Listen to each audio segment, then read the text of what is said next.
문재인 대통령이 오늘 신년 기자회견을 열고 국정 운영 기조와 방향을 밝혔습니다. 남북 관계와 검찰 개혁 등 여러 현안에 대한 질문이 쏟아졌는데요. 네, 청와대 나가 있는 취재 기자 연결해서 자세한 내용 알아보겠습니다. 강민경 기자, 어떤 얘기들이 오갔습니까? 네, 청와대입니다. 처음부터 한반도 평화 문제와 검찰 개혁, 이 두 가지 주제에 대한 질문이 가장 많았습니다. 한반도 평화 문제에 대해서 먼저 답변을 했는데요. 남북과 북미 대화 모두 현재 낙관할 수는 없지만 비관할 단계는 아니라 생각한다고 밝혔습니다. 최근 트럼프 대통령이 김정은 국무위원장에게 생일을 축하하는 친서를 전달할 정도로 정상 간의 신뢰가 여전하다는 점을 강조했고요. 북한 역시 전제를 달기는 했지만 대화의 문을 완전히 닫은 건 아니라고 말했습니다. 외교는 눈에 보이지 않는 부분이 더 많다는 점도 강조했습니다. 그런 만큼 남북관계도 교착 상태에 좌절하지 말고 제재 속에 가능한 일들을 추진해 나가자는 의지를 드러냈습니다.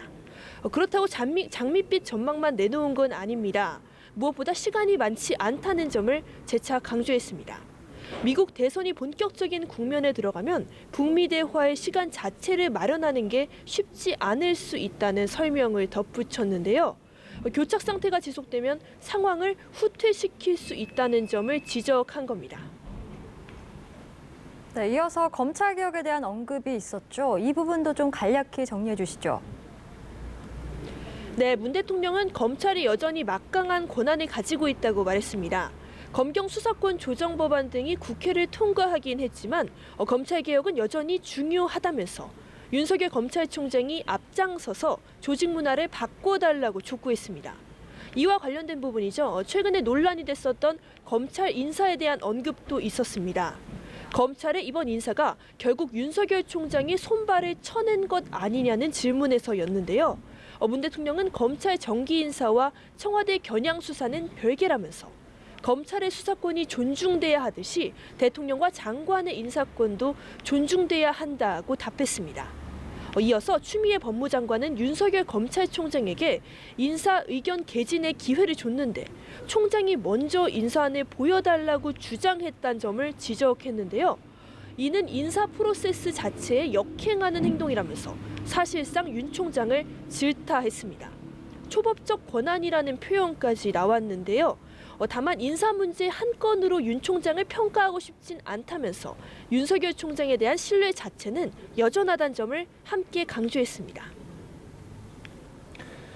네, 조국 전 장관에 대한 질문도 있었는데 조 전 장관에 대한 대통령의 평가는 어땠습니까?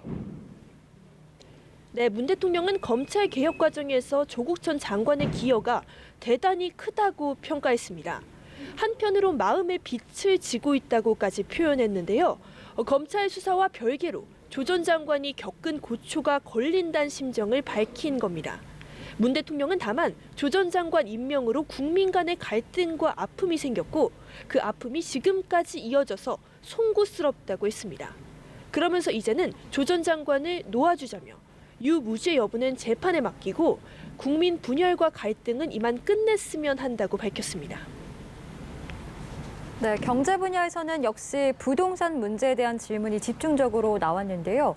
부동산 투기를 잡겠다는 자신감을 나타내기도 했는데 이 부분도 설명해 주시죠. 네, 문 대통령은 정부의 부동산 정책 최종 목표가 집값의 원상 회복이라고 말했습니다. 지난번 부동산 대책으로 모든 대책이 다 갖춰졌다고는 생각하지 않는다면서 추가 대책의 가능성도 시사했습니다. 전셋값이 오르거나 9억 원 이하의 집값이 풍선 효과로 부풀어 오른다면 그건 정책 의도와는 다른 거니 보완 대책을 강구하겠다는 겁니다. 보다 강력한 부동산 대책, 지금 대통령 말로는 충분히 가능하다는 메시지로 읽힙니다. 한편 문 대통령은 우리나라 경제 상황과 관련해서는 긍정적 지표가 늘어나는 건 분명하다면서 자신감을 한껏 드러냈습니다. 오늘 기자회견은 원래 예정된 90분을 넘겨서 추가 질문까지 받아가면서 약 2시간 가까이 진행됐습니다. 지금까지 청와대에서 연합뉴스TV 강민경입니다.